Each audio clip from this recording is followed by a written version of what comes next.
Welcome to the Folkkeeper's Hearth, where timeless tales and ancient lore come alive. Gather round as we explore the myths, legends, and fables that have been passed down through the generations, keeping us connected to our ancestors and the old ways. Do you have your cup of tea? Have you pulled up a chair? It is time. Let us begin.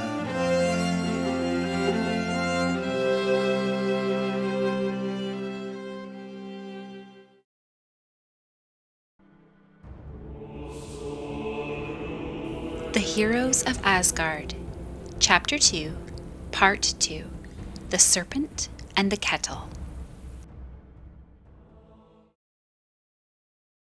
Thor turned away from Jotunheim, and on his road homeward he passed through the dominions of the Sea King. There he found that Aegir the Old was giving a banquet for the Aesir in his wide coral caves. Thor paused a little way off to listen and to look. It was a fair sight. Cave within cave stretched out before him, decked with shells of every hue. Far within lay the great hall of feasting, lit with shining gold. White and red coral pillars rose at uneven distances, and the bright-browed Aesir reclined at the table on soft couches of sea foam. Aegir's daughters, the fair-haired waves, murmured sweet music as they waited on the guests, and little ripples laughed and ran about in the corners. Thor walked through the caves and entered the hall. As he did so, Odin looked up from his place at Aegir's right hand and said, "Welcome, Thor. How has it fared with you in Jotunheim?" Thor's face grew clouded, and he answered only, "Not as it should have done." Then he seated himself among the guests. "In my dominions," said King Aegir, glancing around, "a strange thing has happened." "And what may that be, brother?" asked Njord. "From the shores of Jotunheim," answered Aegir, "the sea has drawn back 1/4 of a mile, as if some giant were drinking it in." "Is that all you know, father?" said one of the tall waves, sweeping her bright hair over the Sea King's shoulder. "Is that all? Listen." At her words, the hall grew hushed. Aegir bent forward. The Aesir ceased speaking and drew in their breath. The waves arched their necks and were still. From far off came the sound of a sullen swell. "Who is that speaking?" asked Odin. "That is Jormungand," said Thor. "And what does he say?" "He says that I could not conquer him." To turn the mood, Aegir cried, "Pass round the foaming mead!" But alas, his kettle was so small that before it had gone halfway round the table, it stood empty before Tyr. "There's a giant called Heimir," Tyr remarked, "who lives far eastward at the end of the heavens, by a stormy sea. He has a kettle 1 mile deep, which would surely hold mead enough for all this company."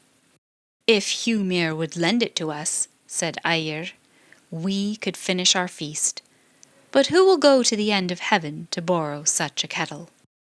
At once Thor rose and fastened his belt of power about him, drew on his iron gloves, and grasped Mjolnir. "What? Off to Jotunheim again, Ving Thor?" cried Aegir. "Did you not say that you wanted mile deep?" said Thor. "I will borrow it from Heimir for you. Will you come with me, Tyr?" Tyr sprang up joyfully, and the two set forth. When they reached Heimir's dwelling, a rough-hewn cavern on the shore of a frozen sea, the first being they met was a monstrous giantess with 900 heads, each glittering with fiery eyes. Her heads grew out from every part of her body, so it was impossible to tell whether she walked upon her heels or her crown. As Thor and Tyr stood gazing, another woman came from the cavern, fair and lovely where the giantess was hideous. Her golden hair flowed upon her shoulders, and her mild eyes shone with kindness. She greeted them on the threshold, offered her hands in welcome, and led them inside. There she gave them meat and drink, and bade them rest, until her husband Hymir returned. But as darkness fell, her face grew anxious. "My husband does not welcome strangers," she said at last. "Take my advice, Thunderer and Tyr. Hide yourselves behind one of those stone pillars until I call you forth. My husband is often sullen and harsh." "We do not make a habit of hiding," said Thor. "But you may come out when I bid you," she replied earnestly. So the two gods did as she asked. Soon the heavy steps of Hymir echoed across the frozen sea. The icebergs groaned as he drew near, until at last he flung open the cavern door. He had been unlucky in the hunt. His hands were frostbitten, and icicles clung to his beard. The fair woman went to him gently, placed her hand in his, and told him of the guests. With soft words she entreated him to welcome them kindly. Hymir gave no answer, but glanced toward the pillar where the gods were hidden. At that glance the stone burst apart, and the crossbeam it supported fell with a crash. 8 kettles had hung from the beam. All but one were shattered. Thor and Tyr stepped forth. Hymir greeted them without warmth, then turned to prepare supper. He roasted 3 whole oxen and invited the gods to eat. Thor, ravenous, consumed an entire ox by himself, and began on another. "You eat a great deal," muttered Hymir darkly. Yet Thor went on, until 2 oxen were gone. "Another night, Vingthor. You must provide your own food," said Hymir. "I cannot feed such a guest again." The next morning Hymir made ready to fish, and offered Thor a place in his boat. As they passed a herd of oxen grazing, Thor asked, "What bait will you give me?" "You must find one for yourself," Hymir answered sullenly. Thor did as the old tale says. He chose the head of the mightiest ox in the herd, a great beast called Himinhriotur, the roarer of the sky. The story does not linger on how he obtained it, only that Thor, with the ease of a god, lifted its heavy head upon his shoulder and carried it to the waiting boat, while Hymir watched in silent astonishment. Down at the shore the two took oars. Thor rowed so strongly that the boat shot far out, while Hymir, gasping, begged him to stop.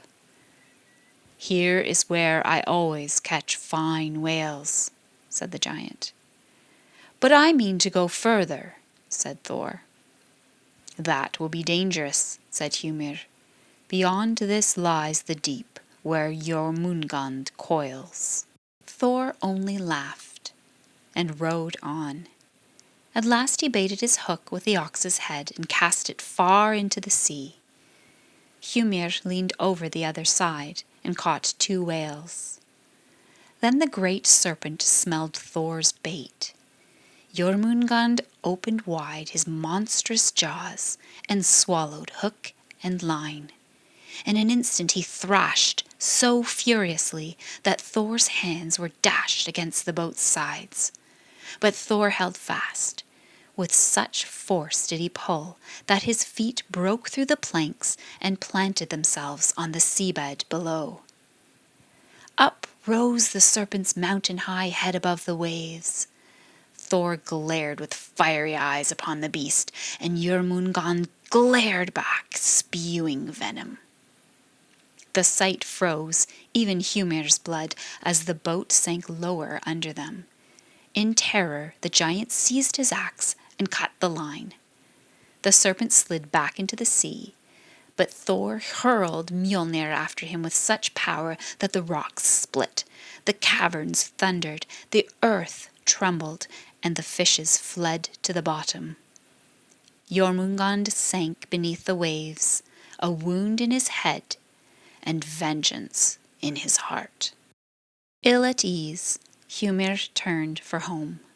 Thor followed, carrying boat, oars, and all upon his shoulders.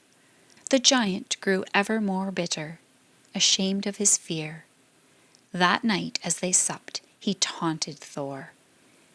"No doubt, Thunderer, you think yourself a fine rower and fisher, though you caught nothing today. But can you break that drinking cup before you?" Thor seized the cup and dashed it against a stone pillar, but the stone shattered and the cup remained whole. Again he hurled it, with no effect. Behind him sat the fair woman, spinning at her wheel and softly chanting ancient runes. At last Thor caught her words. "Hard the stone, harder the bone, stones shall break and pillars fall. Hymir's brow outlasts them all." Thor turned, lifted the cup once more, and dashed it against Hymir's forehead. The vessel shattered into pieces. Hymir himself stood unharmed and laughed grimly. "Well done at last, Thunderer. But can you carry that mile-deep kettle from my hall?" Tyr tried first, but could not lift it. Then Thor grasped the rim. With such force did he lift that his feet pressed through the floor. He raised the kettle, set it on his head, and bore it away in triumph. But as they travelled homeward, Hymir gathered a host of many-headed giants to pursue them. From every cavern and jagged peak they swarmed, grinning like wild beasts on the hunt. "Treachery!" cried Thor. He raised Mjolnir and hurled it 3 times into their midst. In an instant the giants stood stiff and cold, frozen into stone where they fell, one with arm raised, another crouching, another with head thrust forward. There they remain to this day, weathered into rugged peaks along the shore, silent witnesses to Thor's might. Thor returned at last to Aegir's hall. He placed Mile Deep on the table, and Aegir cried, "Pass round the foaming mead." This time there was enough for every guest.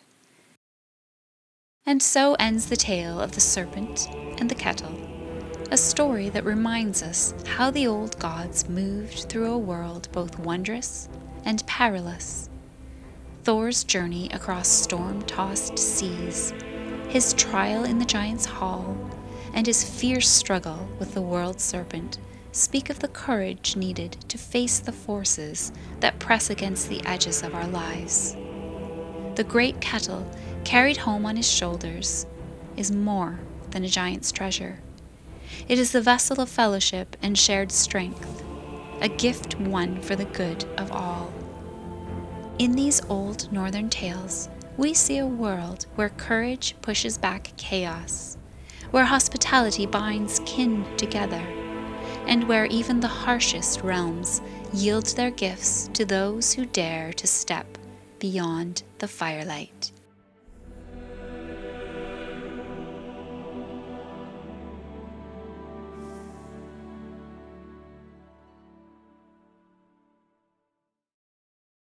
Thank you for joining me for this Northern Tale, based on the retellings found in the Heroes of Asgard by Annie and Eliza Keary, a public domain work first published in the 19th century. This is just the beginning of our journey through the old tales of the Aesir. We'll return to their stories in future episodes, weaving them in among other myths and legends from across the folk traditions of Northern Europe. Until next time, may the old ways guide you, and may the voices of our ancestors never fade.